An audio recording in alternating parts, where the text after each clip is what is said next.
Talia faced the doctor but stayed while Dr. Michaels continued. What research does show is that there is significant overlap between borderline personality disorder and complex post-traumatic stress disorder in clinical populations. Studies suggest that anywhere from approximately 38% to 57% of individuals diagnosed with BPD also meet criteria for CPTSD. Andrew's expression sharpened slightly, analytical now, tracking the implications rather than reacting emotionally. Dr. Michaels held up a hand gently as if to prevent misinterpretation. That overlap does not mean they are the same condition, she clarified. BPD and CPTSD are distinct diagnostic frameworks, but they can share symptoms, particularly in areas like emotional dysregulation, interpersonal sensitivity, identity disturbance, and intense stress reactivity. Talia finally spoke, voice low and strained. So, you're saying he might have that too? Dr. Michaels paused, choosing precision over speed. I'm saying that in some patients with severe and prolonged trauma exposure we can see symptom clusters that resemble both frameworks, she said. And in some cases, individuals meet criteria for one or the other or both. But at this stage, again, I am not assigning a formal diagnosis to your son. She leaned forward slightly, grounding the conversation again. What is important clinically, she continued, is not which label we choose first, but understanding that Tate's nervous system is demonstrating patterns consistent with chronic trauma-related dysregulation, which can present in multiple overlapping ways. Andrew nodded slowly, finally speaking. So the key issue isn't categorization, he said, it's the underlying dysregulation pattern across systems. Exactly, Dr. Michaels said. And in Tate's case, that dysregulation is now manifesting not only emotionally and behaviorally but physically through PNES episodes. Talia looked down again, absorbing it in silence for a moment before speaking. He's been like this for a long time, she said quietly. I just thought it was anxiety or stress. I didn't know it could become this. Dr. Michaels softened her tone. That is very common, she said. These conditions often evolve gradually. Families adapt to early symptoms without realizing how deeply the nervous system is being impacted over time. She glanced between them. And I want to be very clear about something else, she added. Even in cases with significant overlap between BPD and CPTSD traits, treatment is still very effective when it is structured appropriately. Evidence-based approaches such as trauma-focused CBT, DBT-informed interventions, and long-term psychotherapy can significantly improve functioning and reduce symptom severity. Andrew's gaze stayed steady, so the priority is stabilization and integrated trauma treatment. Yes, Dr. Michaels confirmed, not labeling for the sake of labeling, stabilization, safety, and structured long-term care. Talia's voice came out quieter now, almost worn down by information overload. And the seizures, the PNES, that goes away if this is treated. Dr. Michaels didn't offer false certainty. In many cases, she said carefully, the frequency and severity of PNES episodes decrease significantly as the underlying trauma-related dysregulation is treated. For some patients, episodes resolve entirely. For others, they become rare and manageable. She paused. But it requires consistency, time, and the right therapeutic approach. Silence settled again, heavier than before, but different now. Less confusion, more reality is being acknowledged piece by piece. Andrew finally exhaled slowly. So, we're looking at a long-term trauma framework, he said quietly, with neurological expression through PNES and possible overlapping personality and stress regulation features. Dr. Michaels nodded. That is a clinically accurate summary of what we are currently seeing. Talia wiped her face again, slower this time. And my son, she asked softly, is he going to be okay? Dr. Michaels met her eyes directly. He is alive, she said first, and he is treatable, but this is not a short-term condition. It will require ongoing care, support, and patience from everyone involved. The room went still again, but this time the silence wasn't just fear. It was the beginning of something structured enough to work with. Dr. Michaels' expression changed before her words even fully landed, her professionalism staying intact, but something in her tone lowered, becoming heavier. I'm sorry, she said carefully, looking directly at Talia. I need to explain the current situation with Tate as clearly and honestly as possible. Talia's entire body seemed to go still at the shift in tone. Andrew didn't move either, but his attention sharpened instantly. Dr. Michaels continued slower now. At this moment, your son is in what we would describe as a catatonic state. The word hit the room like a drop of weight. Talia blinked once, confused at first. Catatonic. Dr. Michaels nodded gently. It means his nervous system has essentially entered a shutdown response. He is not responding in a typical awake and alert way, and his body is not initiating normal voluntary function. She paused, choosing her next words with precision. He is currently requiring respiratory support because his body is not maintaining adequate spontaneous breathing on its own. Talia's hand flew to her mouth instantly.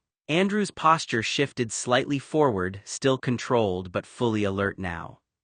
You're saying he's ventilator-dependent right now? Andrew asked. Yes, Dr. Michaels confirmed. He is being mechanically supported while we monitor his neurological and physiological status. Talia shook her head slowly as if trying to reject the reality forming in front of her. No, he was talking earlier. He was just... Her voice broke. Dr. Michaels softened her tone.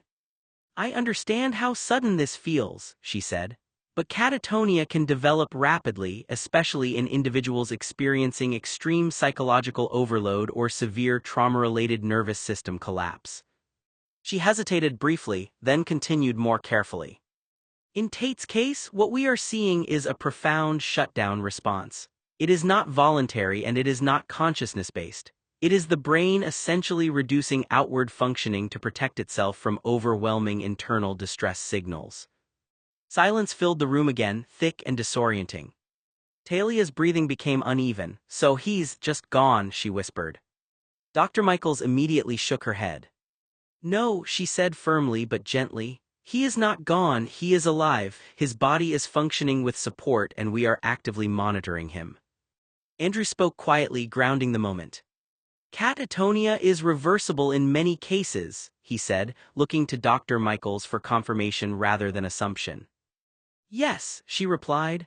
With appropriate medical stabilization and psychiatric intervention, many patients recover from catatonic states. The priority right now is medical support, safety, and gradual neurological and psychological stabilization.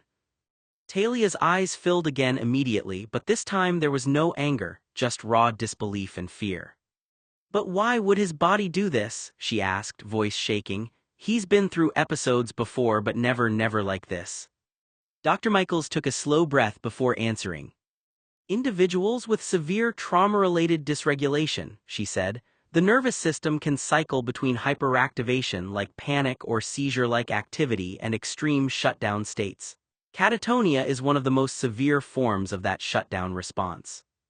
She paused, then added more carefully. It is essentially the body's last resort protective mechanism when it perceives overwhelming threat and cannot process it through normal stress pathways anymore. Talia shook her head slightly, tears slipping down her face again, so he was too scared. Dr. Michaels didn't correct the simplicity of it, she refined it instead. It is less about conscious fear, she said gently, and more about the nervous system reaching a limit where it cannot continue responding in the usual way. Andrew exhaled slowly, processing the clinical weight of it. So this is an extreme autonomic shutdown, he said, a failure of regulatory capacity under sustained trauma load. Yes, Dr. Michaels said, that is a clinically accurate way to describe it. Talia looked down, her hands trembling in her lap again. And you've never seen this before? She asked, quieter now, almost pleading for reassurance that this wasn't some impossible outlier. Dr. Michaels hesitated, not to dramatize but to be honest. I have seen catatonia, she said carefully, but what stands out here is the combination of severity, rapid progression, and the layered history we are seeing alongside PNES and trauma-related symptoms. She softened her voice again. This is a complex presentation, but it is not beyond treatment. Andrew looked toward Talia, then back to Dr. Michaels. What happens next? He asked. Dr. Michaels answered without hesitation. Right now, medical stabilization is the priority. We support breathing, monitor neurological function, and ensure there is no underlying medical cause contributing to the shutdown. She continued.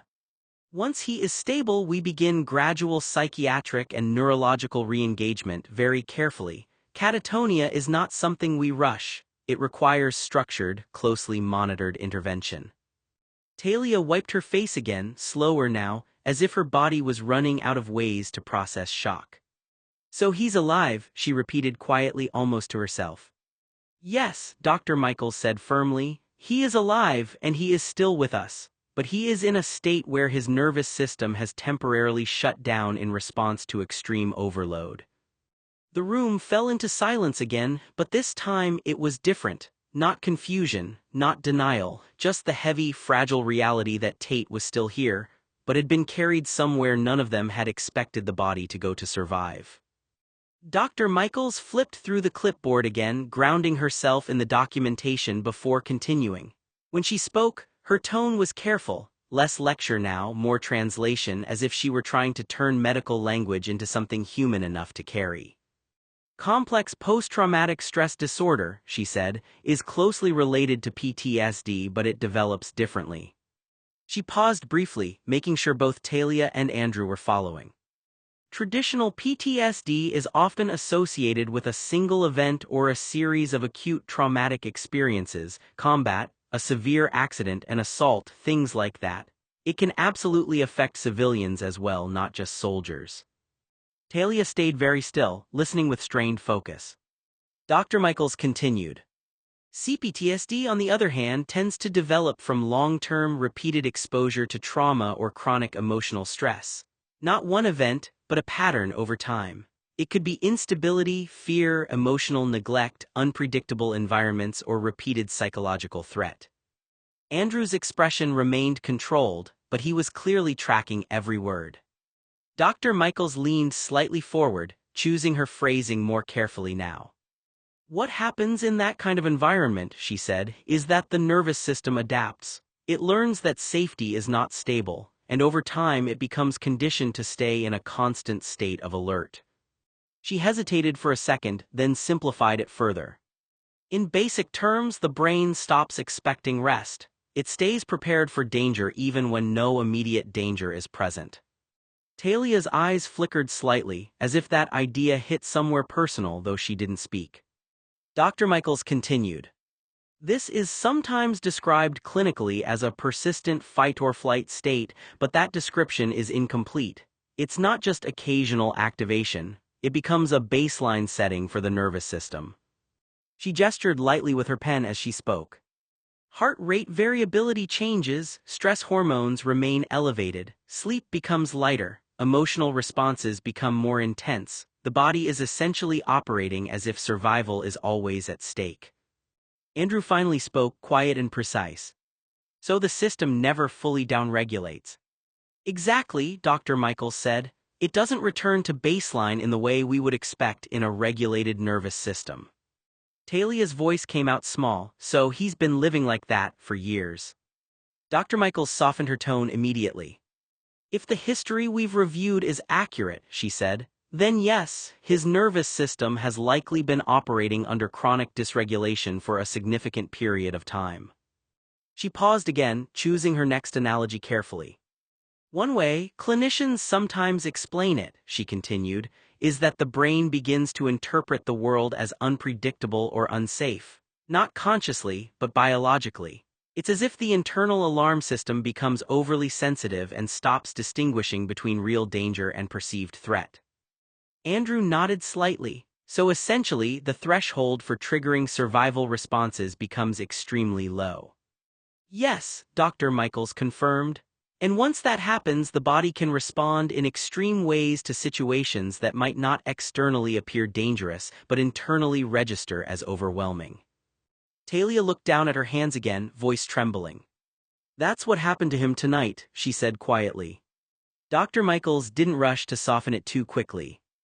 It is very likely, she said, that tonight represented an acute overload of an already highly sensitized system. A brief silence followed. Then she added more gently. And when that system becomes overwhelmed beyond its capacity to regulate, we can see escalation into PNES episodes, dissociation, and in severe cases like what we are seeing now, shutdown responses such as catatonia. Andrew exhaled slowly, absorbing the full chain. So PNES and catatonia are not separate issues, he said. They are different expressions along the same dysregulation spectrum. That is a clinically accurate way to conceptualize it, Dr. Michaels replied. Talia's voice broke slightly, so his body just couldn't handle it anymore. Dr. Michaels nodded once. It appears his nervous system reached its limit of adaptive capacity, she said carefully, and instead of continued activation it shifted into protective shutdown. She closed the clipboard slightly, softening her tone further. But I want to emphasize something important, she added. This is not a fixed state, it is not permanent damage, it is a severe stress response, and with stabilization and appropriate treatment we work to bring the nervous system back toward regulation. Andrew looked toward her. And the priority right now is physiological stability, he said. Yes, Dr. Michaels confirmed. Then gradual psychiatric and neurological reintegration, one step at a time, no rushing, no forcing engagement. Talia wiped her face again, quieter now. He's still in there, she whispered. Dr. Michaels met her eyes. Yes, she said firmly, he is still here. The room fell into a different kind of silence after that, not empty but structured, not resolution, but understanding forms slowly in place of fear. Dr. Michaels adjusted her posture slightly, bringing the explanation back into clear, clinical terms. When Tate becomes overly stressed or feels psychologically cornered, she said, his body can produce symptoms that look very similar to epileptic seizures. Talia's breathing tightened again, but she stayed quiet, listening. What we are seeing, Dr. Michaels continued, is not electrical seizure activity. It is an overload of the stress response system, a combination of traumatic conditioning, heightened triggers, and long-term nervous system sensitization. Andrew's gaze stayed steady, following the formulation closely. In simpler terms, Dr. Michaels added, your son's nervous system has learned to respond to perceived threat in an extreme way. When something overwhelms him emotionally, or even when he anticipates emotional danger, the body can default to seizure-like activity as a protective response. Talia's voice came out fragile, so when he has those episodes, it's because he feels unsafe. In a neurological sense, yes, Dr. Michaels said gently. The system interprets certain situations as unsafe even if externally they may not appear threatening. She paused, then clarified further. This can include being questioned, pressured, emotionally confronted, or exposed to reminders of past trauma. In those moments, the nervous system can activate as if it is under attack. Andrew's expression tightened slightly, so the response is essentially conditioned. Yes, Dr. Michaels confirmed. It is a learned survival response, not conscious, not intentional, but conditioned through repeated exposure to distress over time. Talia looked down at her hands again, voice barely audible. So when he shuts down or has those episodes, it's his body trying to protect him. That is one way to understand it, Dr. Michaels said softly. Yes. She continued, more precise now. For some individuals with severe trauma-related dysregulation, the nervous system has two primary survival pathways: hyperactivation, which can look like panic, agitation, or seizure-like activity, and shutdown, which can look like dissociation or catatonia. Andrew nodded slowly. So PNES would fall under hyperactivation, he said, and his current catatonic state would represent the opposite end of that spectrum. Exactly, Dr. Michaels replied. Both are protective mechanisms. Just at different extremes. A long silence settled in the room again. Talia's eyes filled, but her voice was quieter now, less resistant, more trying to understand than argue. So he reacts like he's being attacked, even when he's not. Dr. Michaels met her gaze directly. In his internal experience, she said carefully, certain emotional cues or stressors can register as threat, and the body responds accordingly. Andrew leaned slightly forward, still focused. And that's why episodes are often triggered by emotional pressure rather than physical events. Yes, Dr. Michaels said, or by perceived emotional threat. The nervous system does not always distinguish between external danger and internal distress signals. Talia exhaled shakily, as if the weight of it was settling deeper now that it was being explained rather than guessed. So every time something feels too intense for him, she whispered, his body does this. Dr. Michaels nodded once. That is the pattern we're seeing, she said. She softened her tone again, making sure the explanation did not turn into hopelessness. But this is also important to understand, she added. Conditioned responses can be unlearned. The nervous system is adaptable. With the right treatment, therapy, stabilization, trauma processing, we can gradually reduce these responses over time. Andrew held her gaze. So the goal is reconditioning the stress response system toward safety. Yes, Dr. Michaels said, teaching the brain and body that not every emotional trigger equals threat. Talia wiped her face again, slower this time. And right now, she asked quietly, he's in that shutdown because it all became too much. Dr. Michaels didn't hesitate. Yes, she said gently, his system appears to have reached its maximum capacity for processing stress and it shifted into protective shutdown. The room went quiet again, but this time the silence wasn't just shock. It was understanding beginning to take shape, however painful it was to hold. Dr. Michaels hesitated for a moment after her last explanation, her expression tightening slightly, not with doubt, but with the careful restraint of someone deciding how much detail is appropriate to share in a room already under immense strain. She set the edge of her clipboard down on her knee and spoke more slowly. In 25 years of practicing trauma-based behavioral psychology, she said, I want to be very honest with you both about something.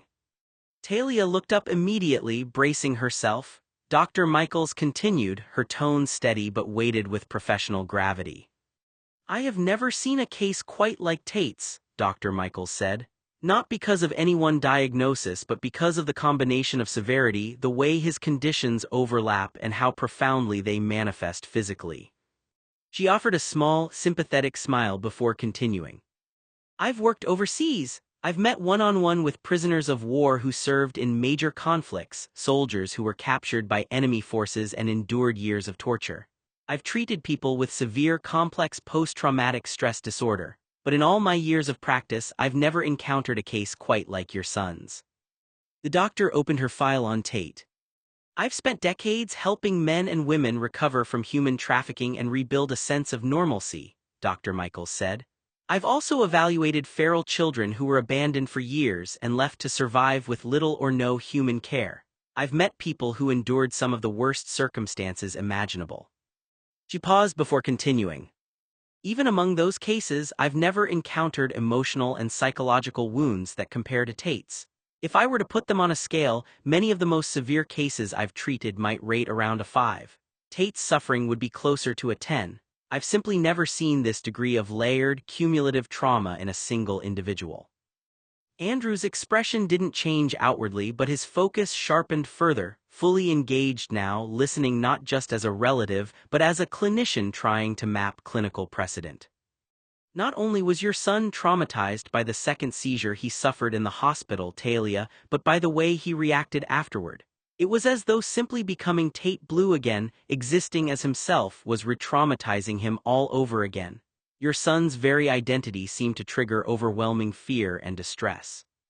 I don't yet know everything that happened to him or what he's endured, but whatever Tate Blue represents to him, it's at the root of why he reacted the way he did at the restaurant. Dr. Michaels exhaled quietly before continuing.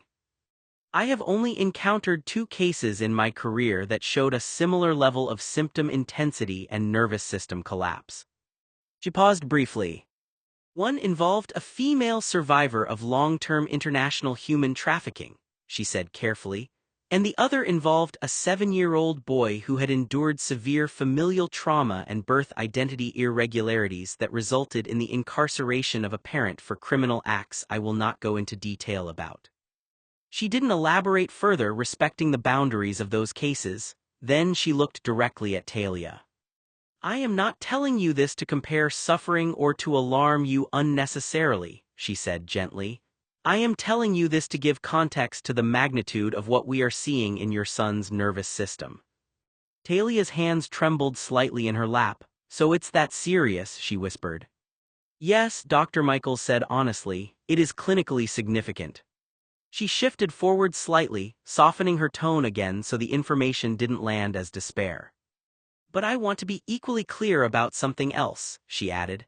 Severity does not mean untreatable, it does not mean permanent. It means we are dealing with a deeply conditioned nervous system that will require structured, long-term, trauma-informed intervention.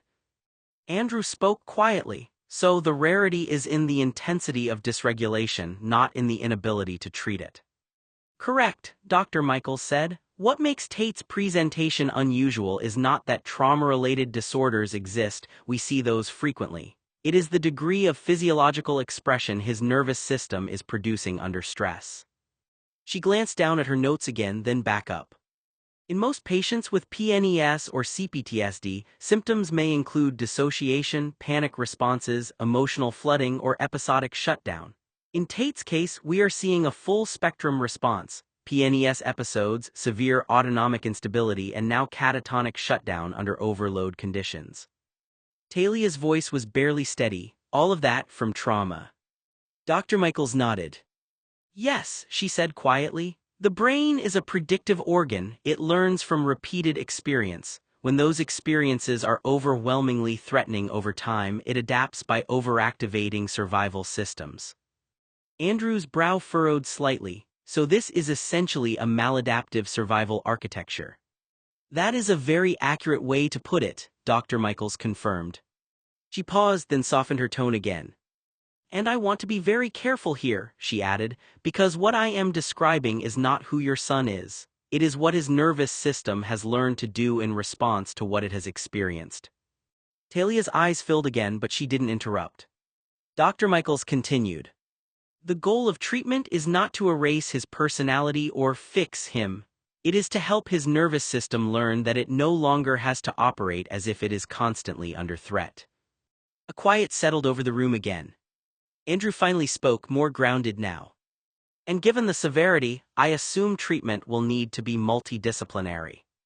Yes, Dr. Michaels said immediately. Psychiatry, trauma-focused therapy, behavioral intervention, and ongoing medical monitoring. This is not a single discipline case. Talia wiped her face slowly, voice breaking slightly. And he can still come back from this. Dr. Michaels met her eyes directly, no hesitation. Yes, she said firmly, but it will take time and consistency and support that does not overwhelm his system further. The room fell into a quiet again, but this time it carried something new underneath it. Not shock, not denial, but the beginning of a plan forming out of something that had once felt completely unmanageable. Dr. Michaels shifted her attention slightly, her tone remaining calm but now more directive, professional boundaries taking shape. Andrew, she said, I'd like to speak with you alone for a moment. I want to compare some clinical notes, differential considerations, and impressions from previous providers that were involved in Tate's care. She glanced toward Talia, softening her voice again so it didn't feel abrupt.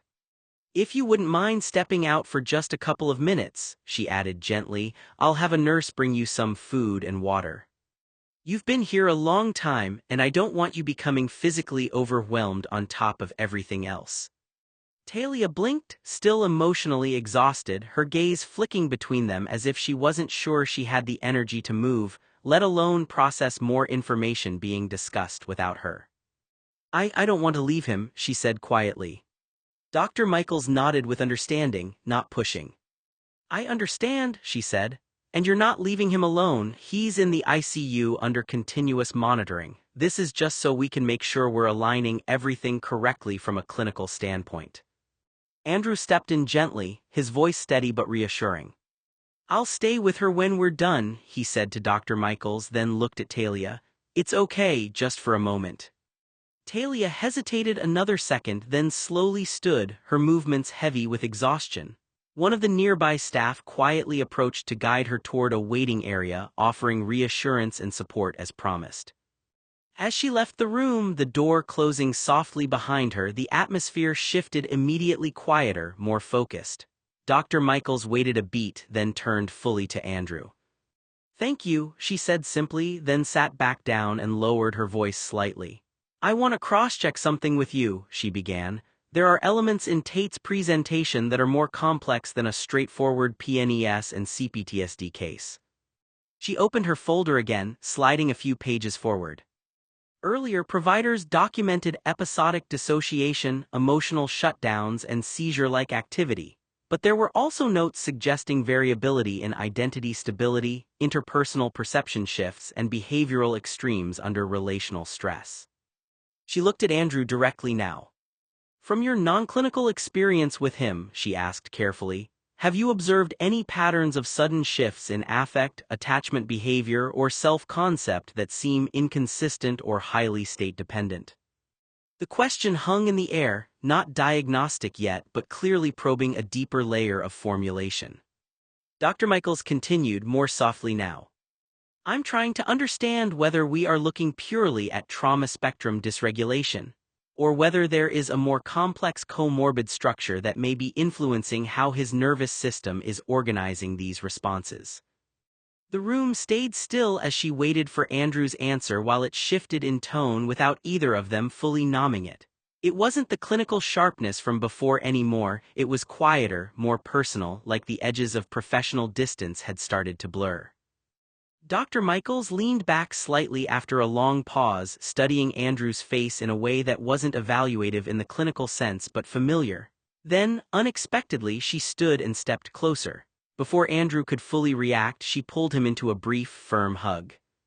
"I thought that was you," she said quietly. Andrew froze for a fraction of a second, then exhaled, letting the recognition settle. "Dr. Michaels," he said, a faint trace of disbelief in his voice. She pulled back just enough to look at him properly, a small, almost tired smile forming. "Has it really been 20 years?" she asked.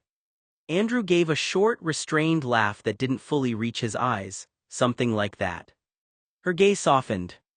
"And your smile," she added, as if nodding something unchanged despite everything. "I'd know it anywhere." A pause settled between them. "Does Talia know?" she asked gently. Andrew shook his head once. "No," he said simply, "not yet." Dr. Michaels nodded, accepting that without pressure.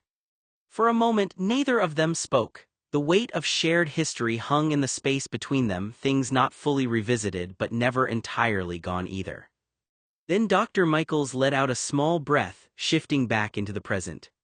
"The human trafficking survivor I mentioned earlier," she said more quietly, "she's doing well now, married, 3 children, she's thriving." A faint warmth entered her tone, grounded in something real. "She made it through," she added. Andrew's expression softened slightly at that. "I'm glad," he said, "she deserved it, after everything she went through." Dr. Michaels gave a small nod. "And all the men involved in her case are still incarcerated," she said. "They never got out." Andrew exhaled slowly, as if acknowledging a closure that had taken years to unfold. Then Dr. Michaels' expression shifted slightly, more reflective now. "And the other case I mentioned," she said, "the young 7-year-old boy who was involved in the family trauma investigation that led to his father and grandfather's imprisonment and his mother and sister's suicide." Andrew looked at her more closely. "How is he doing?" she asked. Andrew's jaw tightened slightly. The answer didn't come immediately. "He tried to take his life 3 times, he said finally, voice low. "He survived." A pause. Andrew swallowed and added a little more evenly, "Last I heard, that boy is a trauma-based psychologist in Los Angeles now, working, functional, says he's doing well." Dr. Michaels held his gaze for a moment longer, then nodded slowly. "I'm glad," she said quietly, "he deserves that stability." Her hand briefly rested on Andrew's shoulder, not clinical, not performative, grounded. Then more softly, "You deserve it too." Andrew didn't answer immediately. Instead, his eyes dropped slightly as if the weight of that sentence landed somewhere complicated. After a moment, he exhaled. "I don't think I've ever really told anyone about that," he said. Dr. Michaels tilted her head slightly. "Why not?" Andrew's expression tightened, not defensive, just honest. "Because they wouldn't understand," he said, "and I don't want people looking at me differently because of it." A quiet settled again, not uncomfortable, just real. Dr. Michaels gave a small, knowing nod. Sometimes, she said gently, people don't need the full story to understand who you are now. Whenever that voice in your head says you're a sinner or you're abhorrent for existing, remember what I told you. This planet is lucky you're here, and troubled kids can learn a lot from you and your past. Andrew didn't respond, but something in his posture shifted slightly, less guarded than before. For a brief moment, the hospital, the crisis, the waiting, everything outside this room felt distant again. Just two clinicians carrying histories neither of them had fully spoken aloud in years. And somewhere down the hall, a grown boy was still lying in a bed, his nervous system suspended between collapse and return. Dr. Michael's expression changed immediately, subtle but sharp enough to signal she understood the seriousness of what Andrew was implying. She didn't interrupt him. Andrew stayed still for a moment, choosing his words carefully. I have a theory about what's wrong with Tate, I just can't prove it. I don't have physical evidence, Andrew said quietly. No account numbers, no messages I can show you, no financial records, nothing concrete enough to present as proof in a formal sense.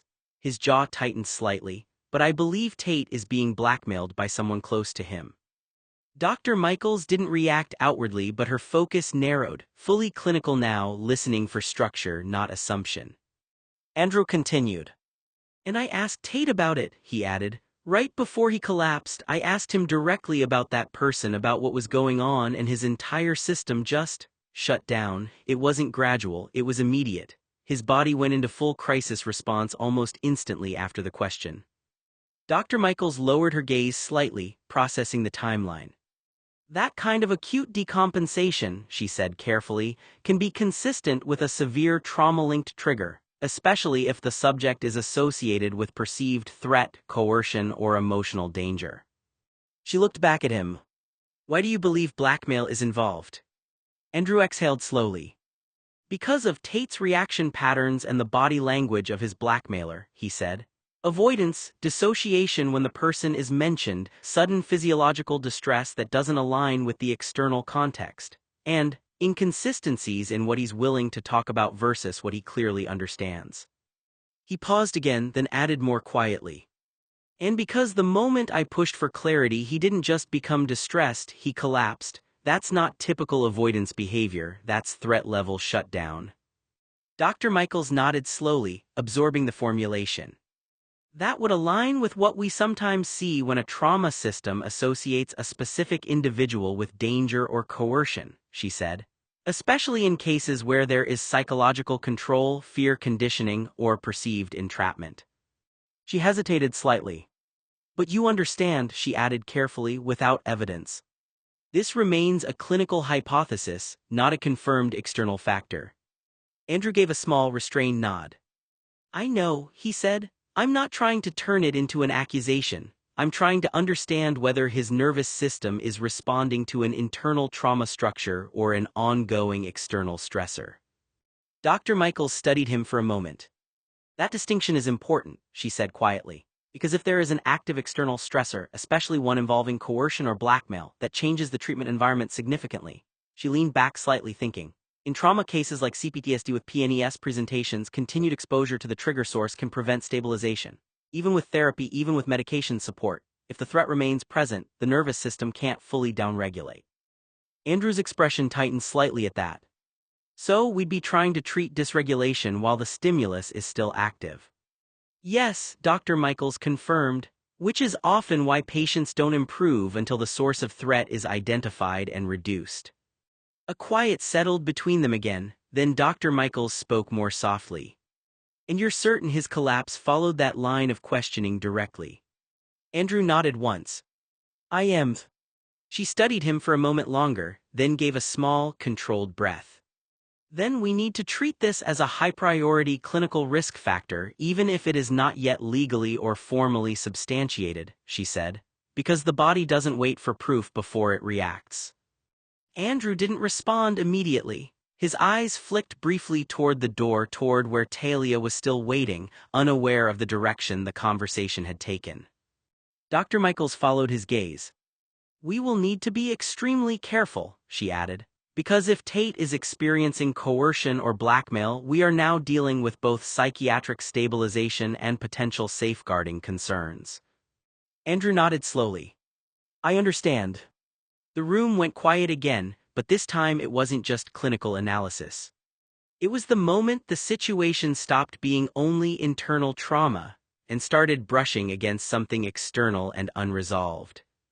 Dr. Michaels continued, that grown boy is terrified of something and has been for probably his whole life. We need to help find whatever it is and assist in recovery. Andrew, I trust your observations. I read your court case file before and after you sent your father and grandfather to prison. You were blackmailed 4 times, which is why you changed your name and were adopted under an alias in 1975. You would know by meeting a man or a woman if they're capable of extortion. I have a guess what Tate's trauma is. I have 3 theories. Tate was either trafficked as a young boy, he was in a series of inappropriate relationships because someone in authority was abusing him, or he was harmed his entire childhood by those he trusted at school or outside his home. Andrew exhaled slowly, his voice quieter now but more certain in the structure of his thoughts. It's my professional belief, Andrew said, that the way people respond to Tate, the charisma, the sex appeal, the personality that draws everyone in makes him desirable, makes people want to be around him, want to take him home, want to marry him. That part of him is not just personality. He paused briefly, choosing the words carefully. I think that is also part of the symptom structure. Dr. Michaels didn't interrupt. She stayed still, watching him with clinical attention. Andrew continued. I think Tate created a facade, a very effective one that makes people want to be near him, want to be him, want to attach to him, to the point where people would almost compete for his attention. His jaw tightened slightly. But that version of Tate, the version everyone sees outside of closed doors, is not the full system. And what I think is happening, Andrew said more quietly, is that the external presentation is so compelling, so idealized that nobody recognizes the internal collapse underneath it. He looked down briefly, then back up. Because inside that presentation, I don't think Tate actually wants to be that person at all. Everyone wants to be Tate Blue except Tate himself. He created his persona so no one would guess why. Dr. Michaels finally spoke gently. What are you basing that on? Andrew didn't hesitate. Pattern consistency, he said, the switch between public presentation and private states, the way he performs stability even when he's clearly dysregulated internally, the way he becomes emotionally inaccessible is the moment anything touches something deeper. He paused again, voice lowering further, and what he said to me before he collapsed. Dr. Michaels' expression sharpened slightly. What did he say? Andrew's eyes flicked toward the door instinctively as if checking whether Talia was still outside. Then he answered. He didn't deny anything, Andrew said. He just froze, like the question itself confirmed something he couldn't tolerate being brought into awareness. A quiet settlement. Andrew leaned back slightly, exhaling. So, my concern is this, he continued. We may be looking at someone whose external personality isn't just masking trauma, it may be part of the survival mechanism. A way of being seen as desirable, untouchable, safe, or in control, so nobody gets close enough to trigger what's underneath. Dr. Michaels nodded slowly, absorbing it. That is a clinically plausible formulation, she said carefully. What you're describing could align with dissociative coping strategies, attachment-based adaptations, or highly structured social presentation as a protective mechanism. She paused. But I want to be precise about language, she added. We would not classify charisma or social appeal itself as a symptom. We would instead examine whether there is compensatory behavior or protective persona construction in response to underlying dysregulation. Andrew gave a small nod. That's what I mean, he said, compensation, not identity. Dr. Michaels studied him for a moment longer. And your final point, she said gently, that Tate may be presenting a version of himself that is fundamentally disconnected from his internal state. That is something we see in complex trauma presentations, especially when identity formation has been shaped under prolonged stress or relational threat. Andrew's voice dropped slightly. Then we're dealing with someone who is both highly visible and completely inaccessible at the same time. Yes, Dr. Michaels said quietly, that can happen. A silence followed, then Andrew added more softly now. And the most dangerous part is that everyone else just sees the version they want, so no one realizes how much strain it takes for Tate to keep it up. Dr. Michaels didn't answer immediately, Then she said, that level of internal split is often where collapse begins to show externally. Andrew nodded once. And for the first time since the conversation began, neither of them tried to soften what that implication meant.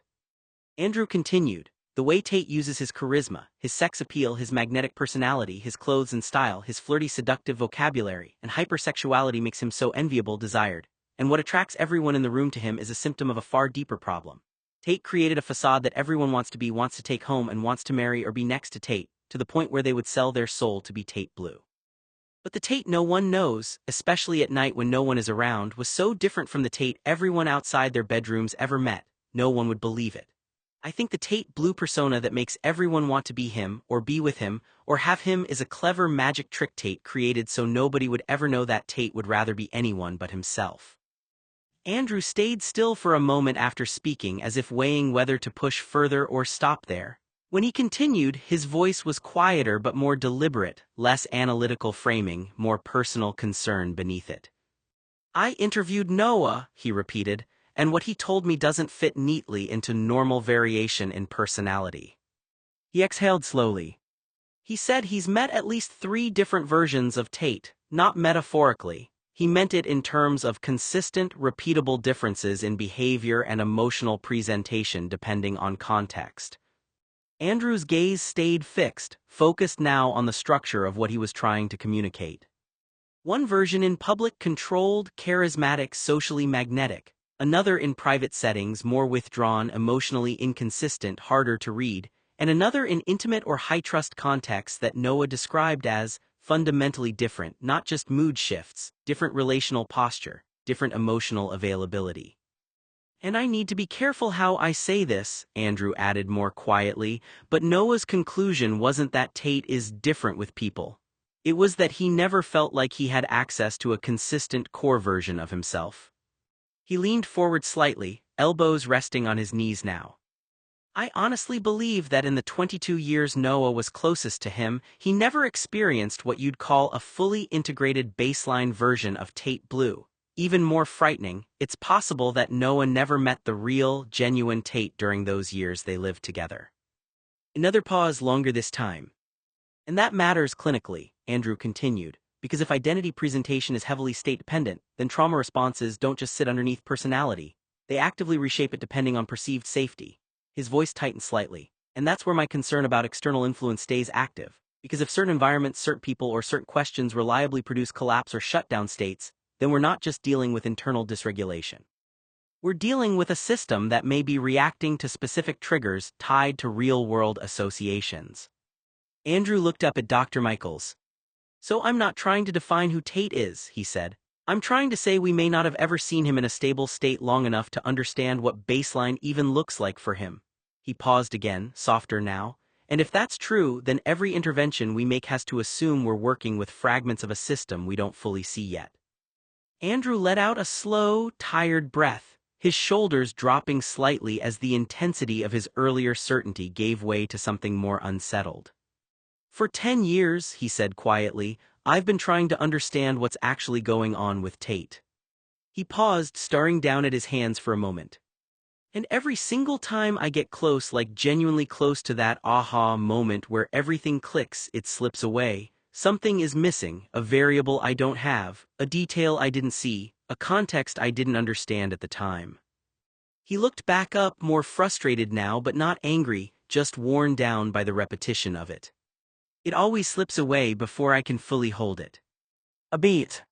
I know the version of Tate people see isn't the full picture, Andrew continued.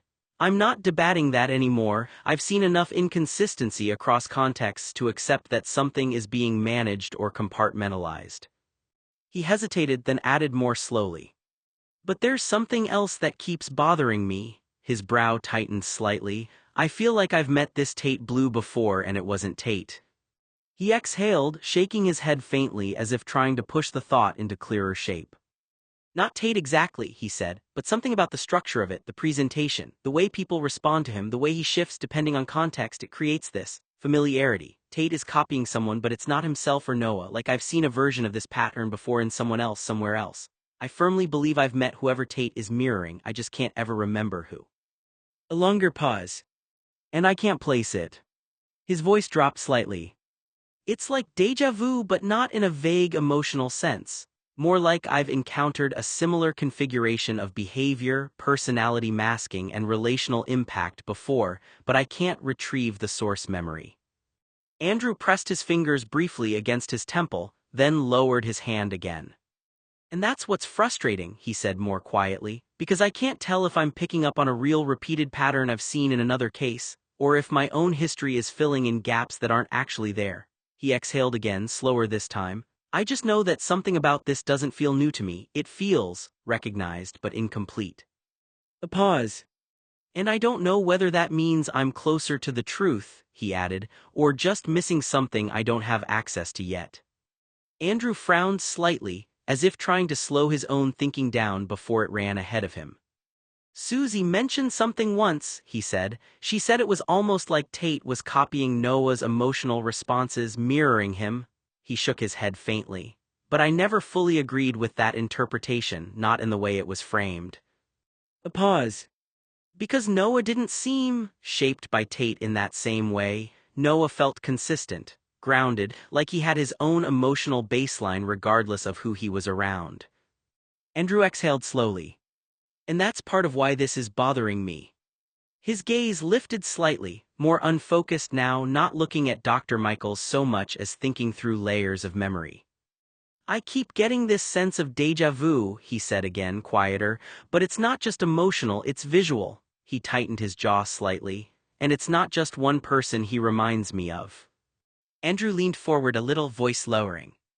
It's like he's not only responding to Noah. It feels like he's building something out of multiple inputs, like he's assembling a version of himself based on what he picks up from different people, different environments, different emotional reactions.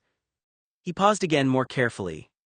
But what I can't resolve is this, the feeling that I've seen that exact configuration before, not pieces of it. It's one person, the whole structure.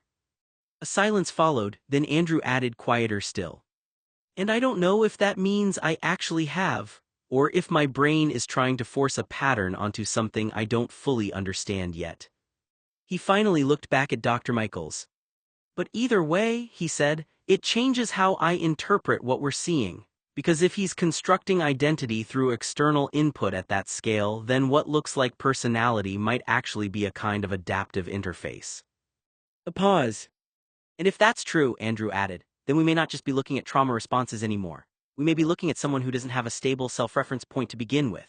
Noah says that Tate's hairstyles and the way he dresses are so different from when he was a teenager. It's like he's someone else, and then I remembered. It hit me, the way Tate dresses, the way Tate behaves isn't Tate at all. I think Tate is suffering from transference, and I don't know why, who, or for what purpose. He stopped there, letting the implication hang without pushing it further. Andrew repeated himself more slowly this time, as if trying to force the thought into something stable.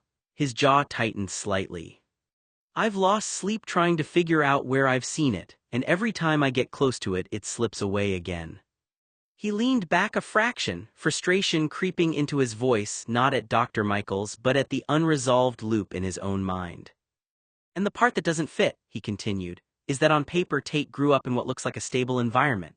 Loving parents, affluent household, no obvious deprivation, nothing that immediately explains the level of dysregulation we're seeing. Andrew exhaled slowly. The only reports of hostility or bullying I've ever seen in his early history are external, school environment, peers, authority figures. Teachers who either overlooked him or responded to him with a kind of detached contempt or fascination that didn't feel supportive. He shook his head slightly. So, if we follow that line of thinking, he said more carefully, then the origin of anything severe enough to produce this level of trauma response wouldn't be inside the home environment as it's been described. A pause. It would have to be something outside it, he added. Someone he encountered socially, relationally, or in an external system of influence. Andrew looked down briefly, then back up. And that's where I get stuck, he admitted.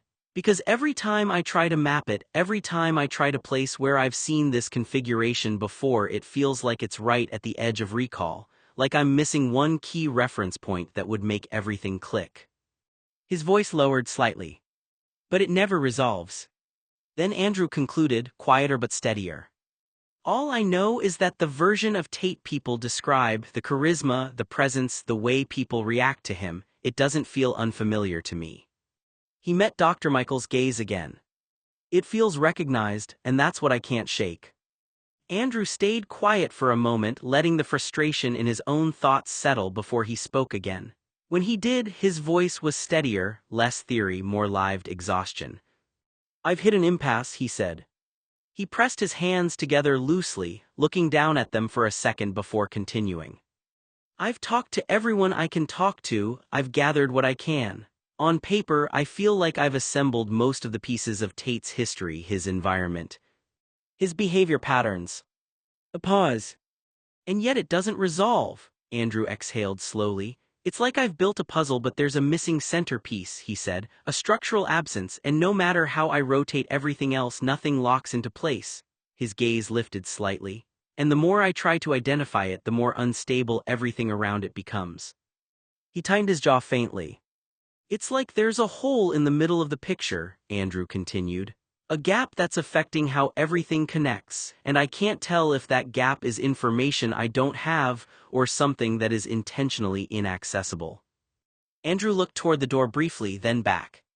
"Every time I try to approach it directly, every time I poke at it, try to define it, name it, or confront it, it either gets dismissed, avoided, or in Tate's case," he paused, voice lowering slightly, "it triggers a complete physiological collapse. So I'm left in this position where the only way I can think to solve the structure," he said quietly, "is the exact thing that causes harm." He shook his head slightly. "And that's what's breaking the logic for me." A silence followed while Andrew compared notes with Dr. Michael's. Then Andrew added more softly, "It's like there's a missing center that everyone either can't see, won't acknowledge, or physically can't tolerate being touched." He exhaled again. "And I don't know if that means I'm missing the key, or if the system itself is structured in a way that prevents that key from being accessed without destabilization." He went still for a moment, then finished, "But either way, I can't make it fit, and that's the problem I keep coming back to." Andrew hesitated, then let the questions come out in a more structured but increasingly strained sequence. "There are several variables in this that still don't make sense," he said. He looked up at Dr. Michaels. "Why does Tate seem emotionally absent in some contexts, like there's no accessible feeling state at all?" A pause. "Why does he mirror or copy other people's emotions instead of expressing his own consistently?" His jaw tightened slightly. "Why is there no visible grief response for people he's supposedly deeply attached to or has been close to for years?" He exhaled. "And why does emotional expression, when it does break through, turn into something so dysregulated that it becomes destructive instead of communicative? Why does Tate smash things instead of speaking?" Andrew leaned forward slightly, voice lower now. "Why does he need a persona at all? Why the facade? Why is there such a clear divide between how he presents and what appears to be happening internally?" A pause. "Why can't he just be one integrated version of himself?" His expression tightened again. "And I don't understand the relational contradictions either." He shook his head faintly. "If Tate never wanted marriage, why did he enter it? If he was emotionally invested in Noah for years, decades, by some accounts, why does it look like he abandoned Noah?" Andrew's voice dropped slightly. "If Tate had gotten tired and wanted to leave Noah, which he did by moving out, why, when Tate collapsed and was screaming bloody murder during his seizure, was the only name he called out for to help him Noah's?" A long pause. "And yet, according to everything we've gathered, Noah is also the person he appears to have distanced himself from most significantly." Andrew looked directly at Dr. Michaels now. "That's what I can't reconcile," he said more quietly. "It doesn't form a consistent relational model, it looks contradictory at every angle." He exhaled slowly. "So, either I'm missing a key variable that explains all of it," he continued, "or the system itself is operating under rules that don't behave like typical attachment, identity, or emotional regulation frameworks." A beat. "And if that's true," Andrew added, quieter now, "then I don't even know what field of interpretation we're supposed to be using anymore." He stopped speaking, letting the accumulation of questions hang in the air, less like a theory now and more like something he couldn't resolve alone anymore. Andrew's frustration crept into his voice again, but it was more controlled now, less spiraling, more focused on specifics. "And this is what I can't stop coming back to," he said. He looked directly at Dr. Michaels. When Tate gets overwhelmed or emotionally activated, he doesn't communicate it. He doesn't verbalize distress. He doesn't even seem to attempt regulation through language. A pause. He breaks things. Andrew's jaw tightened slightly. Not metaphorically, literally. He's destroyed objects, sometimes with a bat, sometimes by force when something emotional becomes too intense. He exhaled slowly. And my question is simple, but it keeps getting more complicated the more I sit with it. A beat. Why didn't he just talk? His voice softened slightly, but the confusion was still there. Why is the pathway to expression bypassed entirely in favor of physical discharge? Why does communication fail so completely that the only outlet becomes destruction? Andrew leaned forward a little. Because from a clinical standpoint, if someone can build a high-functioning social persona, charismatic, adaptive, socially aware, then language capacity is clearly there. He paused. So, the issue isn't inability to communicate. His expression tightened again. It's that in certain physical states, communication doesn't seem to be accessible as a tool at all. It's like the system doesn't route through speech anymore, it routes straight into action. A brief silence. And that's what I can't reconcile, Andrew said more quietly, because it suggests that in those moments the regulatory system isn't just overwhelmed, it's bypassing the entire cognitive linguistic layer. He looked up again. So either he never learned how to use communication under distress, or something about those states makes language unusable. Andrew started to see the pattern in a way that made him uneasy precisely because it wasn't chaotic. Tate didn't communicate evenly. That was the first mistake people made when they tried to explain him. Most of the time, when pressure built, real pressure, the kind that accumulated in conversations that demanded accountability or emotional participation, Tate didn't respond with words. He didn't argue, he didn't explain, he didn't even withdraw cleanly. Tate broke things, not always dramatically, not always in a way that drew immediate attention, but decisively. Objects, space, the fragile order around him. A glass is too hard against a surface. A door that didn't need to be slammed but was. Anything that converts internal overload into something external and controllable. That was his language in most situations, disruption instead of articulation. And Andrew noted it carefully because it mattered. It meant there was output under stress, just not verbal, which made the exception harder to ignore, because there was one condition that didn't produce destruction. Noah leaving or even suggesting it, that didn't turn Tate into someone quieter, it turned him into someone precise. Don't go. Stay. Don't you dare leave me. I love you. 4 sentences? Clean, immediate, and almost surgically intact compared to everything else about him in Crisis. Andrew had watched it enough times now that it stopped feeling like a contradiction and started feeling like a structure, not emotional openness, not healing, not some sudden access to vulnerability. Just a switch in output, destruction in every other kind of pressure. Language only when abandonment entered the frame. And that's what Andrew couldn't let settle into the comfortable explanations people preferred: attachment theory, trauma response, emotional flooding. Those ideas described parts of it, but they didn't resolve the imbalance. Because if Tate could speak there, he wasn't simply unable to communicate under stress. He was choosing a different survival channel depending on what kind of threat he perceived. And Noah wasn't just a person in that system. He was the only one who reorganized it into words instead of damage, which left Andrew with a conclusion he didn't say out loud, not yet.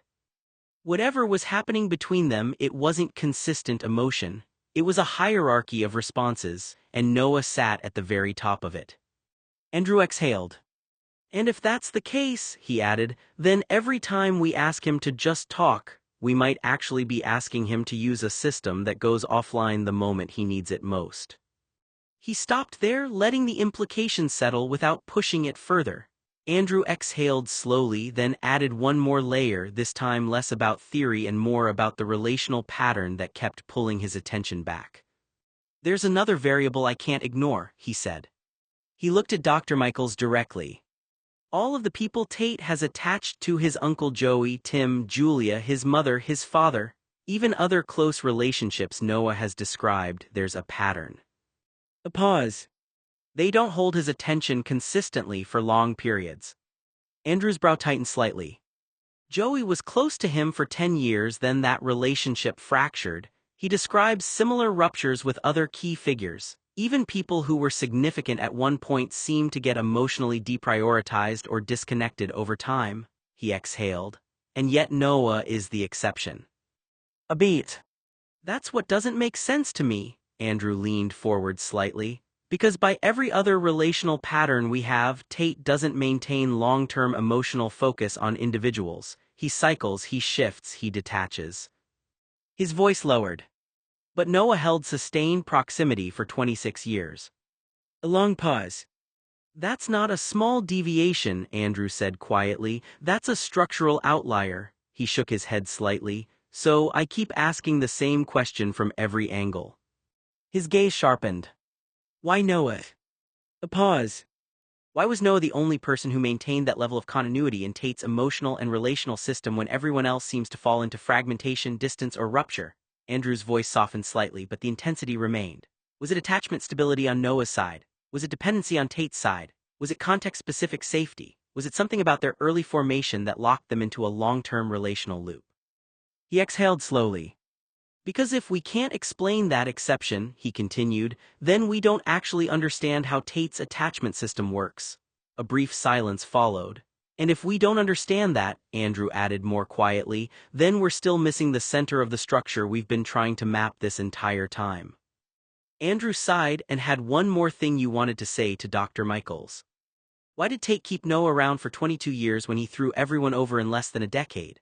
Why would a straight heterosexual man of wealth, beauty, and privilege avoid having long-term relationships of the romantic sense with attractive women who would have married him in a second notice? Why did Tate turn down every sports opportunity, every date, every dance to spend time with Noah? Why did Tate leave everything behind, including his dreams of attending Princeton, offering to buy Noah a house, and giving financial assistance to Noah when boys his age were chasing pussy? Noah was white trailer trash, according to Lowe's Angels and the Social Climbers. There's no reason that a boy like Noah, who was uncultured, a fashion disaster, and had nothing to bring to a relationship of wealthy equals, would logically hold Tate's attention for more than a week. Tate, who is materialistic and has toxic masculinity, why would he want anything to do with someone like Noah? Noah admitted to me in confidence that if he tried to leave, Tate would sign his entire fortune over to him in a second's notice or buy anything Noah wanted if the blonde stayed. Why would Tate offer Noah that? Why? Andrew's voice dropped slightly as he continued, but the tension in his reasoning stayed the same. Why would Tate, someone who seems to prioritize image, money, status, control, all of that, why would he care so much about the emotional state or feelings of Noah? A pause. Why would he invest that level of attention in a blonde kid who, by every external metric, doesn't fit into his world of wealth or social positioning? He exhaled slowly. And I want to be precise about what I'm actually asking here, Andrew added. In public, I've seen accounts that suggest he mocked Noah, dismissed him, even minimized him socially in front of other people. A brief pause. But privately, he continued, there are consistent reports of a completely different tone, softness, attentiveness, emotional regulation that doesn't show up anywhere else in his relationships. Andrew looked up at Dr. Michaels. So, I'm trying to understand the structure of that contradiction. He leaned forward slightly. Because it doesn't look like a simple inconsistency or casual cruelty, it looks like two very different relational modes depending on context. A pause. And that brings me back to the same problem, he said more quietly. If Tate is image-driven, why allow any relationship that contradicts his public persona to exist at all? He shook his head faintly. And if he's emotionally dysregulated, why is there one relationship that appears to bypass that dysregulation in certain contexts but not others? Andrew's voice softened but stayed focused. I'm not trying to romanticize it or simplify it, he added. I'm trying to figure out what role Noah actually plays in the structure of his behavior. A longer pause, because everything else suggests control and curation, he said, but this one relationship doesn't behave like it follows the same rules. He looked directly at Dr. Michaels again. And I don't know what that means yet, but I don't think it can be explained by surface-level attachment patterns alone. Andrew kept circling the contradiction not because it was dramatic, but because it refused to resolve cleanly into anything he already knew how to categorize. Tate's outward presentation, his appetite for intensity, for sensation, for physicality expressed in ways that often bypassed emotional language entirely, didn't align neatly with the structure of the one bond that actually anchored him. Because when Noah described it, he never framed it in the language people expected. Not romance, not friendship, not even the loose categories people used when they didn't want to define something properly. It was undefined on purpose. Not brothers, not friends, not buddies, not colleagues. Andrew remembered that Noah said Tate loves me, and Andrew didn't miss the imbalance in that either. Because Tate could move through the world in extremes, control and collapse, distance and eruption, appetite and withdrawal, but all of that complexity didn't translate into clarity in relationships the way people assumed it should. If anything, it blurred him more, except in this one case. With Noah, the structure is simplified instead of complicated, not because it wasn't healthy, not because it was reciprocal in a clean, conventional sense, but because it was fixed. Andrew found himself resisting the easy interpretation that would make it all emotionally coherent, because coherence would have implied stability, and nothing about Tate's broader functioning suggested stability. So instead, he looked at the function. What role did Noah actually occupy in that system? Because it wasn't friendship in the way people use the word casually. Friendship didn't usually override breakdown responses. Friendship didn't reorganize behavior at the level Andrew had witnessed, didn't convert destruction into language on command. And it wasn't conventional dependency either, not in the simple sense of need or reliance. Tate functioned too independently in too many domains for that to explain everything. It was more specific. Noah wasn't part of Tate's social structure, he was part of his emergency structure. A single relational point that changed the output of everything else when activated. And that's what made Andrew pause on the word platonic, not because it mattered socially, but because it highlighted how inadequate the language was for what was actually happening. Because whatever Tate felt or didn't feel, whatever category anyone tried to force onto it, the observable reality remained the same. Most relationships did not reorganize him. Noah did. And Andrew, reluctantly, started to understand that the problem wasn't defining the relationship. It was that every definition tried to make it smaller than it functionally was. Andrew paused for a moment, then spoke more carefully, his tone shifting from interpretation to structured summary.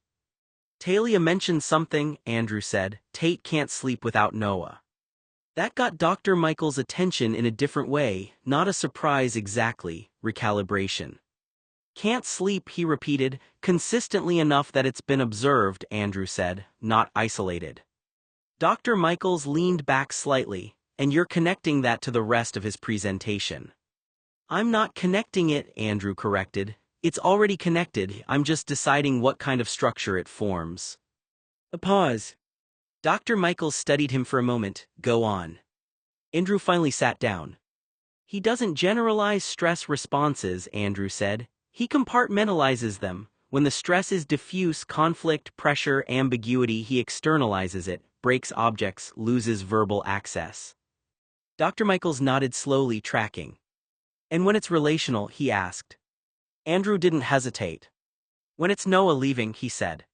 He becomes verbally precise. Dr. Michaels' expression shifted slightly at that. Selective access, he murmured. That's the clean version, Andrew said. It implies a system that's still integrated. This doesn't look integrated. Dr. Michaels didn't interrupt. Andrew continued. And now we add sleep regulation into it. If Noah's presence is tied to sleep stability, then we're not talking about emotional attachment patterns anymore. We're talking about dependency at a functional level. Dr. Michaels exhaled through his nose, thoughtful. Functional dependency is a strong term.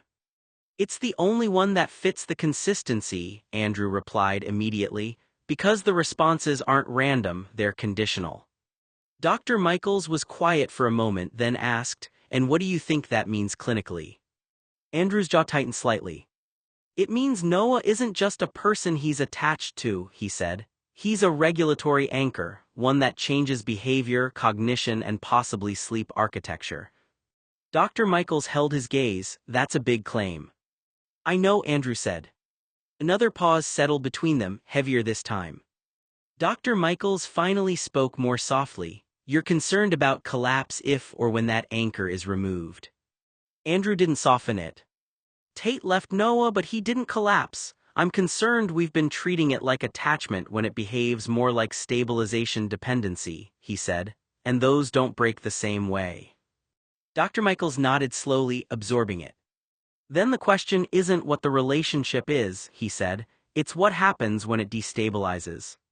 Andrew stood again, because sitting with it wasn't helping clarity. That's exactly the question, he said, and for once neither of them tried to answer it immediately.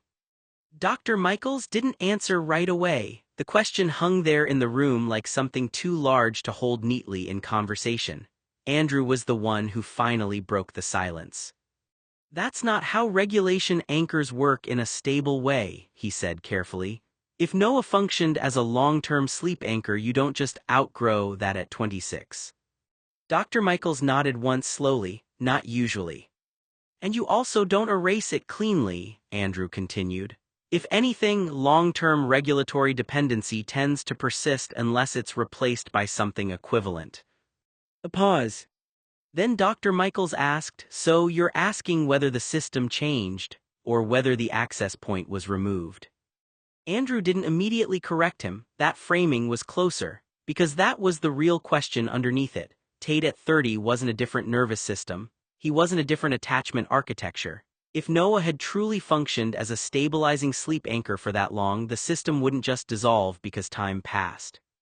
Something else would have had to happen. Andrew spoke more slowly now, like he was mapping it in real time.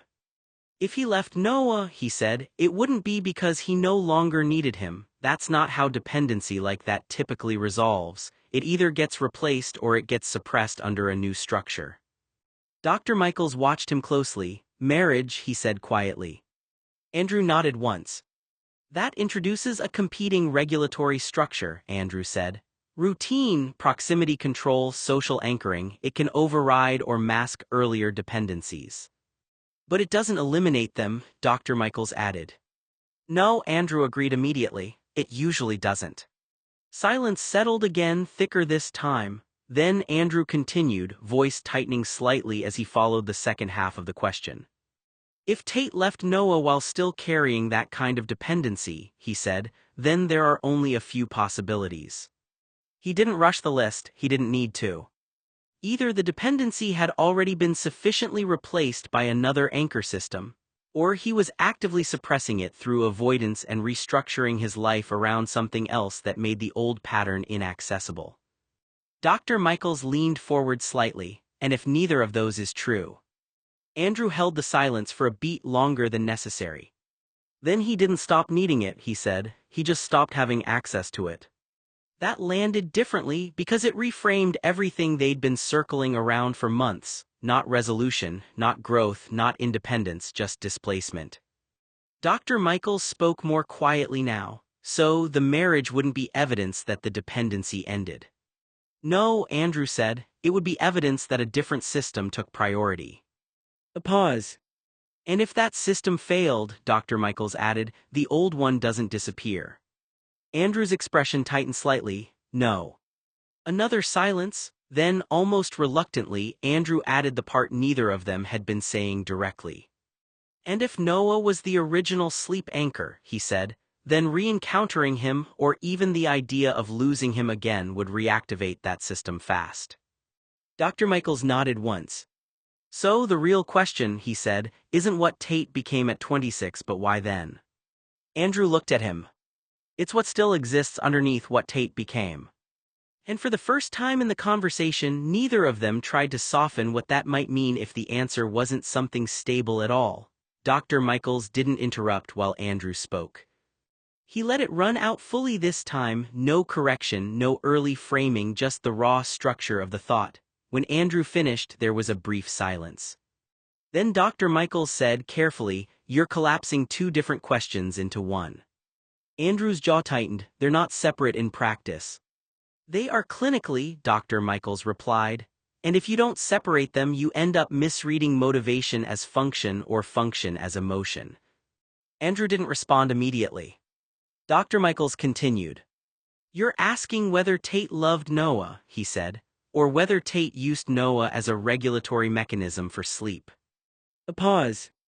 And you're treating those as mutually exclusive explanations for the same behavior.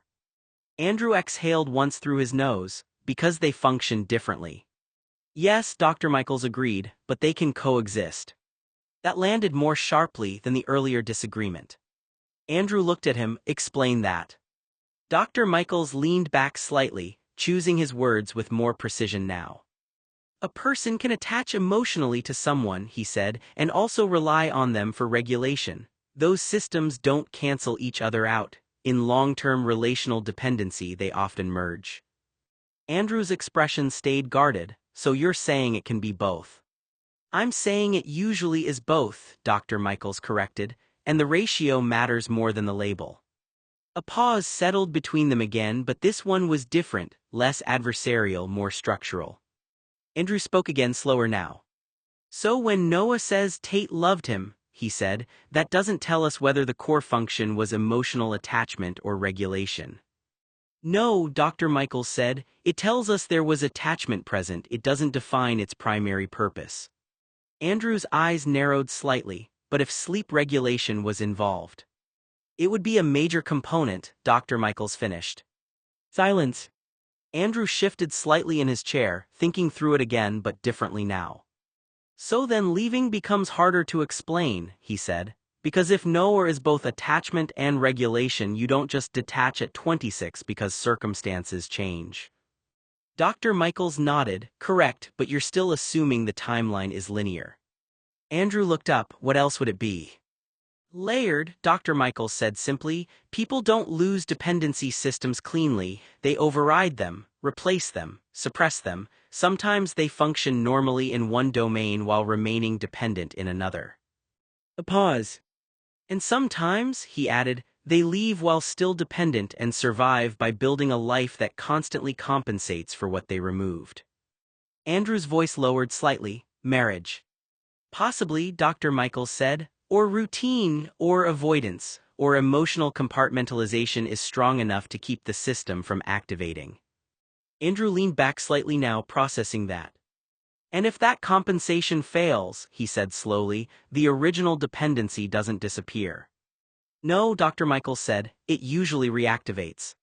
A longer silence followed this time. Andrew finally spoke more quietly than before. So it wasn't that Tate stopped needing Noah. Dr. Michaels watched him. It may be, Andrew said, that he built a life where needing him was no longer survivable to acknowledge. Dr. Michaels didn't correct him immediately.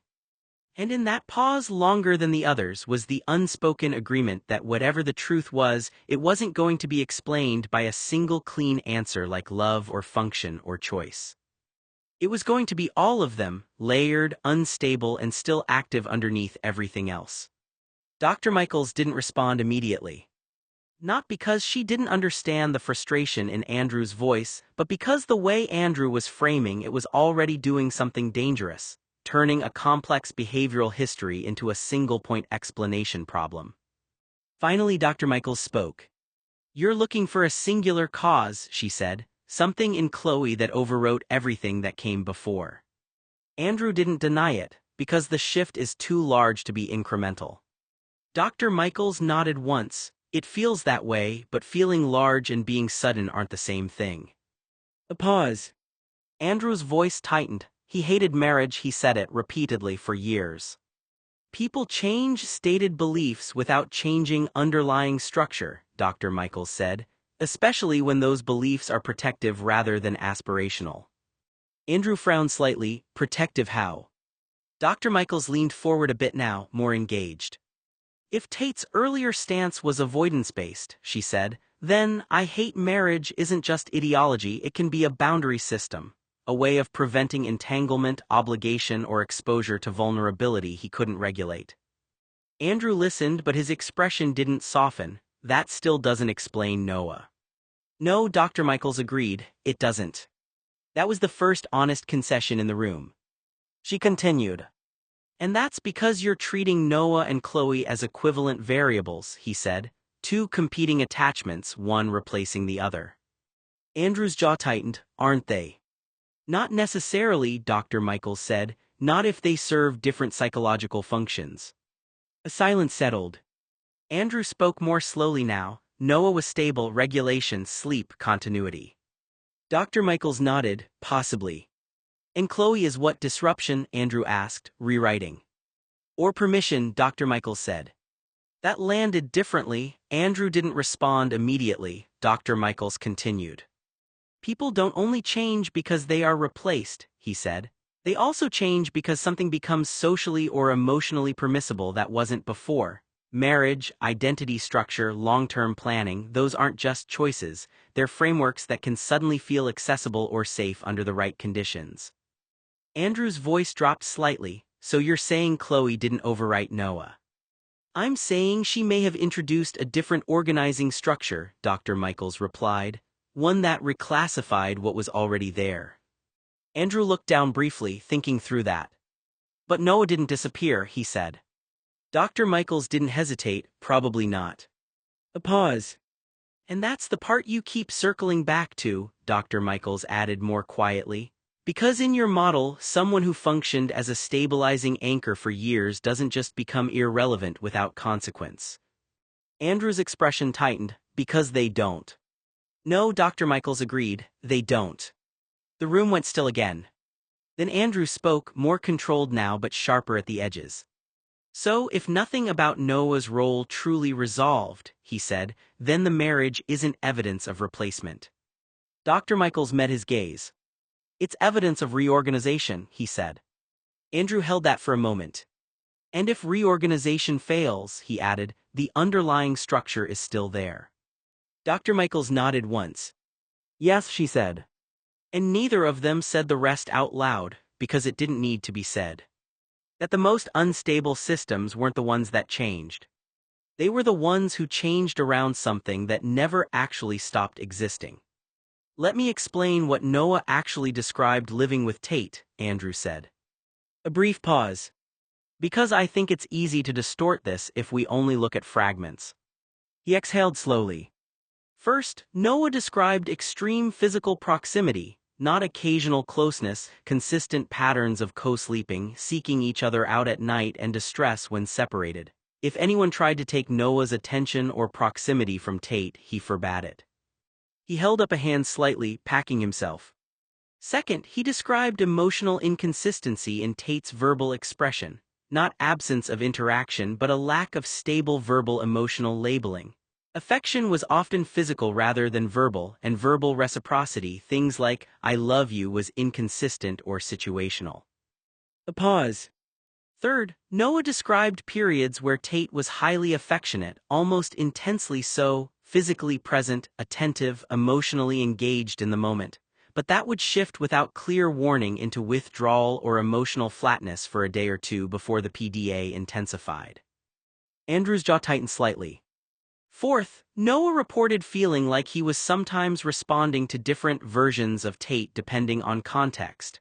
Not literal separate identities but different emotional states that felt internally distinct in their behavior and availability. A beat. And fifth, Noah also described confusion about social presentation, how Tate behaved in public versus private, and how those two presentations didn't always align in a way that made relational continuity easy to track. Andrew looked up. So what Noah lived with, he continued quietly, was a relationship that was highly physically intimate, emotionally inconsistent in expression and strongly state-dependent. A pause.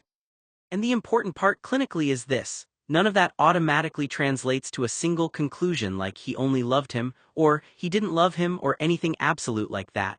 He exhaled. What it does suggest is that Noah was in close proximity to someone with significant variability in emotional regulation and attachment expression. Andrew's voice lowered slightly. And that kind of variability can feel extremely intense from the inside of the relationship, even when the underlying mechanisms are not stable or consistent in the way we expect attachment to be. He paused again, then added more quietly. So, I think the most accurate way to say it is not that Noah lived with certainty about what Tate felt. A beat. It's that Noah lived with repeated exposure to emotional states that didn't stay consistent long enough to form a stable interpretation of them. Andrew looked at Dr. Michaels directly. And that, more than anything, is what makes this clinically difficult to interpret cleanly. Andrew waited until they were downstairs, away from the ICU noise and the constant interruptions of the hospital floor, before he spoke again. The cafe was quiet in that muted, artificial way hospitals always were, too bright, too clean, too still for what was happening upstairs. Talia sat across from him, exhausted in a way that had nothing to do with sleep anymore. Her hands stayed wrapped around a paper cup she hadn't really touched. Andrew kept his voice steady. "I want to understand Tate's history as completely as you can remember it," he said. "Not just the events that stand out as traumatic, but the full timeline: childhood, adolescence, adulthood, relationships, environments, anyone significant around him." Talia hesitated, eyes flicking down for a moment. The words, "Doctor said he would wake up when he's ready," lingered in her mind like something she had to hold onto just to stay upright. Finally she nodded. "Okay," she said quietly, "I can try." A pause. "I'll start from the beginning." Andrew gave a small nod, not interrupting. Talia took a breath, steadying herself. Talia took a few minutes to steady herself, her gaze dropping to the table as she tried to organize memories that didn't naturally come in order. Her breathing slowed, but her hands still trembled slightly around the paper cup. She wiped her thumb over the lid absent-mindedly, as if grounding herself through repetition. "I'm sorry," she said quietly after a moment. It's a lot to go back through." Andrew didn't rush her, he just nodded once, signaling patience. Talia exhaled and continued, voice softer now but more structured. "As he got older, things became more complicated, but not in ways people would necessarily see from the outside." She paused. "He was always very composed in public, even as a teenager. People thought that meant he was confident or stable, but I think it was more like he knew how to perform what was expected of him." A brief pause. "But at home or in private settings it was different. He didn't talk much about what he felt, not because he didn't feel things, but because it was like he didn't have a clear way to translate them into words." Talia looked down again. "And when he couldn't translate it, it didn't come out verbally, it came out as withdrawal or frustration or sometimes destruction." She hesitated. "Not toward people, toward objects, doors. Things in the room, like the emotion had nowhere else to go." Andrew's expression stayed steady, but his focus sharpened. Talia continued more slowly. "And there were periods where he would become very attached to one person at a time. Intensely, not in a way that made sense to other people, like he would lock onto them, and then everything else would fade into the background." A pause. "But even that wasn't stable," she added. "It could shift or disappear, and when it did, it was like he didn't know how to explain why." She finally looked up at Andrew again, quieter. "I don't know if this is what you're looking for," she said, "but that's what it was like raising him. It was always like he was close but not fully reachable."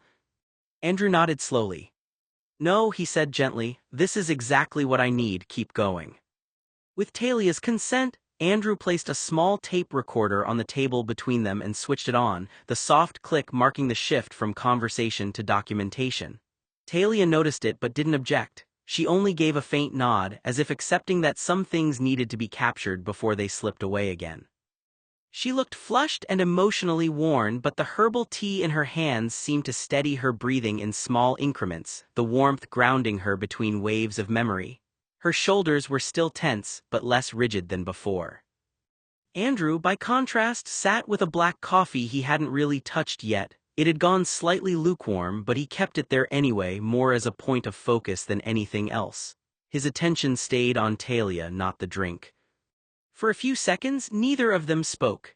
The cafe noise around them faded into background static, cups clinking, distant footsteps, the low hum of hospital life continuing regardless of what was unfolding in front of them.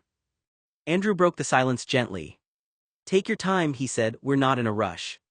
Talia nodded once, exhaling through her nose as she steadied herself again. Her fingers tightened briefly around the cup. "I just want to make sure I'm saying it clearly," she said quietly, "because when you're inside it, it doesn't feel organized. It feels like moments that don't always connect until you look back." Andrew didn't interrupt. She continued, slower now, more reflective. "There were times when Tate would be completely fine, functioning, social, even charming in public, and then something small would shift it. Not always something obvious. Sometimes just a question, or a tone, or someone trying to get too close emotionally. A pause. And it wouldn't always escalate right away, she added. Sometimes it would just go quiet, like he was gone for a while even though he was still physically there. Her gaze dropped again. And then other times it would come out fast, too fast, like there wasn't any space between feeling it and reacting to it. Andrew watched her carefully, still not speaking. Talia's voice softened further. I think that's what scared people the most, she admitted. Not that he didn't feel things, but that when he did, it didn't come in a way you could predict or gently respond to. It just arrived all at once. She took another sip of tea, hands steadier now. And then afterward, it was like he didn't always have a way to explain what happened, or maybe he didn't have access to it anymore. A brief silence settled again. Andrew finally spoke, calm and precise. Okay, he said, that helps. Keep going from wherever you think the next important point is. Andrew stirred his coffee slowly, more out of habit than appetite, the spoon tracing small circles against porcelain as Talia spoke. The sound was soft, almost lost beneath the cafe's distant clatter of dishes and muted hospital announcements drifting through the building.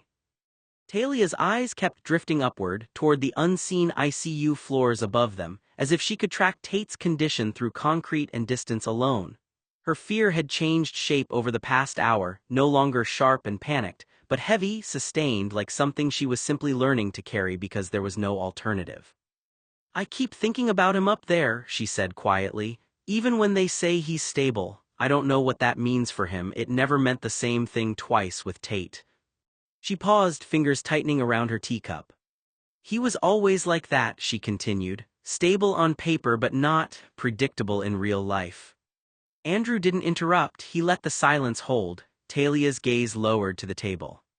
When he was a child, I remember thinking silence meant he was okay, she said, because he wasn't crying, he wasn't asking for anything, he would just go quiet when something was wrong. A faint breath left her. But I learned later that silence wasn't okay for him. It was just what happened when everything else became too much. Andrew set his coffee down gently. You're holding two versions of him at once, he said quietly, the one you knew then and the one you're trying to understand now. Talia nodded faintly, eyes still distant.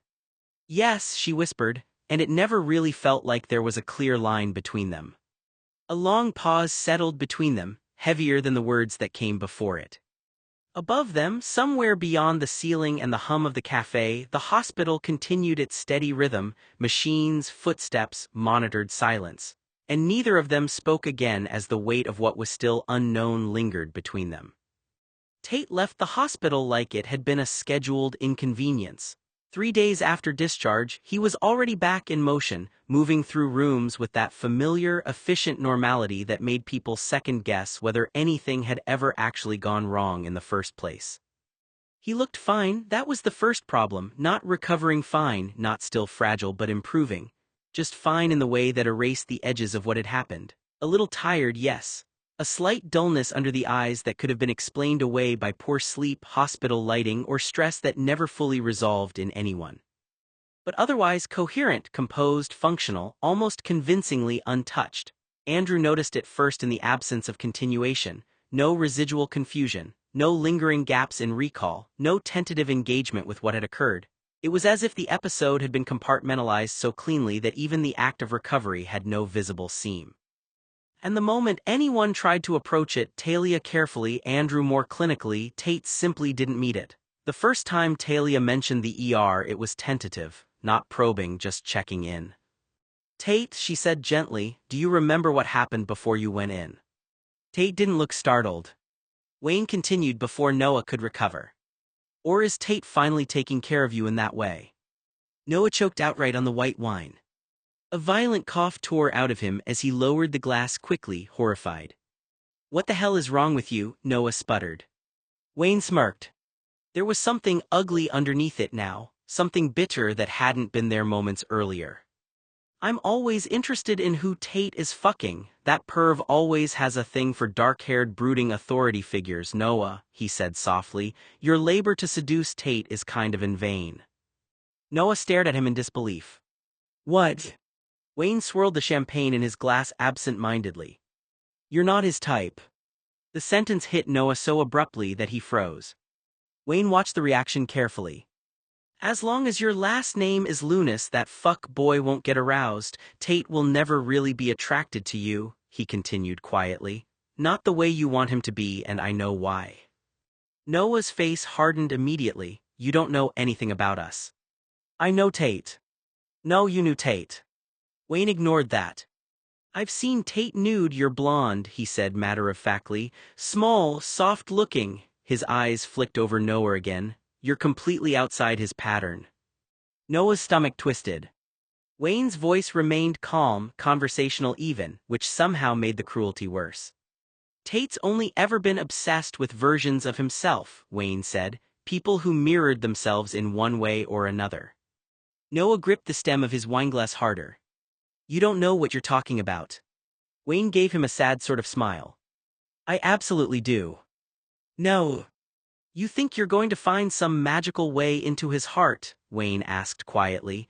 Noah, Tate has been in mourning for love for years. The words cut deeper than Noah wanted them to. Wayne stepped slightly closer. You aren't the love of his life. Noah looked physically struck. The gallery noise around them blurred into static. Noah, Wayne continued more softly now, almost pityingly. Has Tate even taken your name in vain in the way people do when they can't survive without someone? Noah's throat tightened painfully. Tate just paused in the middle of smoothing his hair, an unconscious gesture he repeated more than once that day, like he was resetting something invisible, and then gave a small, almost dismissive smile. I was tired, he said, that was it, not a correction, not denial in the dramatic sense, just reduction. Talia tried again later, softer this time. You were unconscious, they said it was a PNES incident. Tate's hand went back through his hair again, slower now, controlled. I'm fine now, he said, and that was the boundary, not anger, not escalation, finality. Andrew observed the pattern the same way he observed everything else, without rushing to label it as defense or avoidance too quickly, because Tate had a way of making simple explanations feel incomplete after the fact. But what stood out wasn't just the refusal to engage. It was the smoothness of it, no rupture in affect, no visible discomfort. No physiological spike that suggested distress at the topic itself, just a quiet, practiced closure. Like the event had already been filed somewhere internal that no one else had access to it, and only Tate knew the truth.